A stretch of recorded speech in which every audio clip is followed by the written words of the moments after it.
Hello, community. Today I'm going to do a talk on mindfulness because I feel like it's a really important tool for feeling happy and joyful and overall feeling whole. And I feel like mindfulness is often largely misunderstood or not utilized properly because of wrong ideas. So here's what I think about mindfulness and what it's all about. So, mindfulness is not about getting rid of pain or discomfort, contrary to what some people think it may be. Mindfulness is not just about relaxation. Mindfulness is about really understanding yourself, using inquiry to understand yourself and to become more familiar with what's really happening inside. Because getting rid of discomfort can start to become like an avoidance game. You try to avoid discomfort, and that's what addiction is all about. Addiction is usually about some kind of pain or discomfort and using some kind of soothing, whether it's drugs, shopping, sex, to get rid of discomfort. And so mindfulness is the opposite of that. Mindfulness is about learning to understand yourself, and the word understand is really about getting under the sort of the superficial layer and going deeper into getting deeper insight about yourself. Okay? And so a lot of new age workshops and online videos talk a lot about, finding your happy place or filling your body with light. And that is the farthest thing from mindfulness, although it's sometimes grouped in the same thing, but it's not. Maybe it's a meditation, but it's not mindfulness. It's maybe rhetorical mindfulness, but true mindfulness has fidelity to true tenets of Buddhist psychology.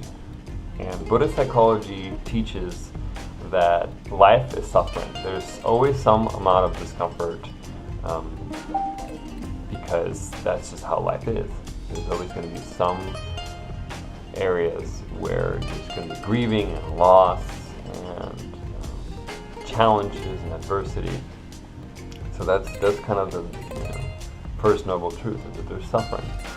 And the other main idea is that the second noble truth is that attachment is what causes suffering. Attachment to certain outcomes, attachment to euphoria, attachment to pleasure, and attachment also can manifest itself in resistance, or pushing something away, not wanting to feel something, not wanting to feel discomfort or negative feelings.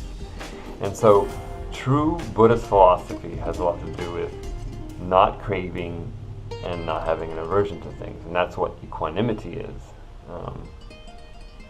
And so any mindfulness practice that teaches you to cling or to hold on to something positive, or reciting a mantra or something like that, or staying on some blissful state, or that isn't mindfulness. Maybe it's a different practice, which maybe is fine and useful, but when specifically talking about mindfulness, that's a different thing. And so practicing mindfulness,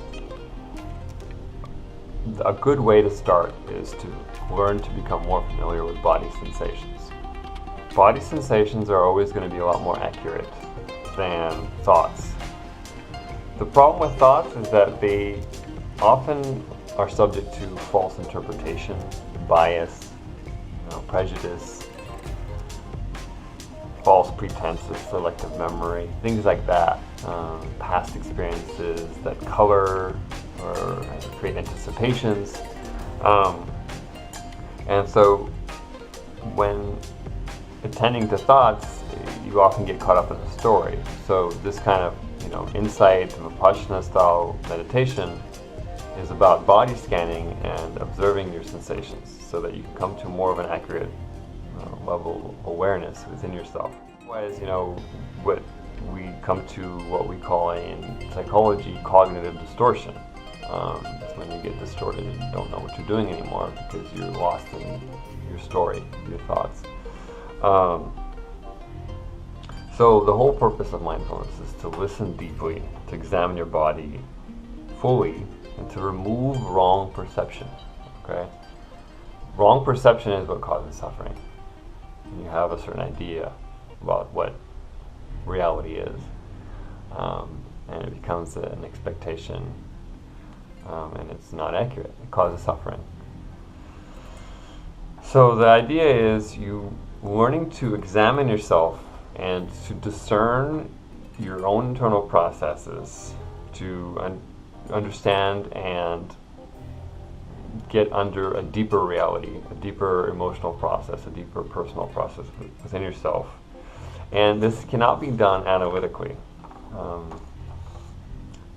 Analyzing yourself with analyzing your thoughts is like jumping to conclusions or shots in the dark. It's often in vain, and it doesn't work for emotional and personal processes. That's why you have to examine yourself experientially.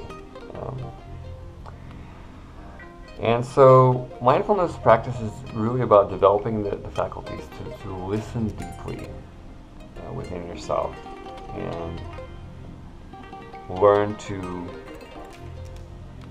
kind of gather information on an experiential level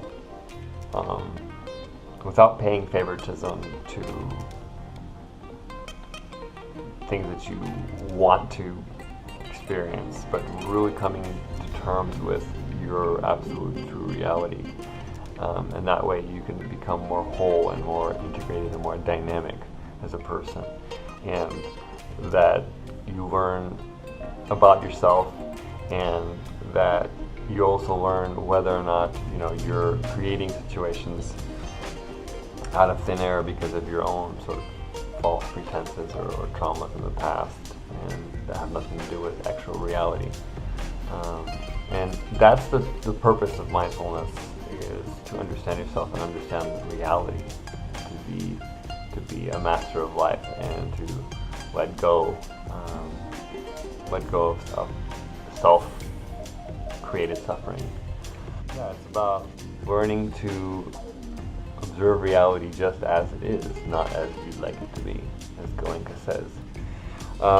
And that's the true essence of mindfulness. I hope that you gained something from this, and check out my website for upcoming workshops. Many blessings to you all.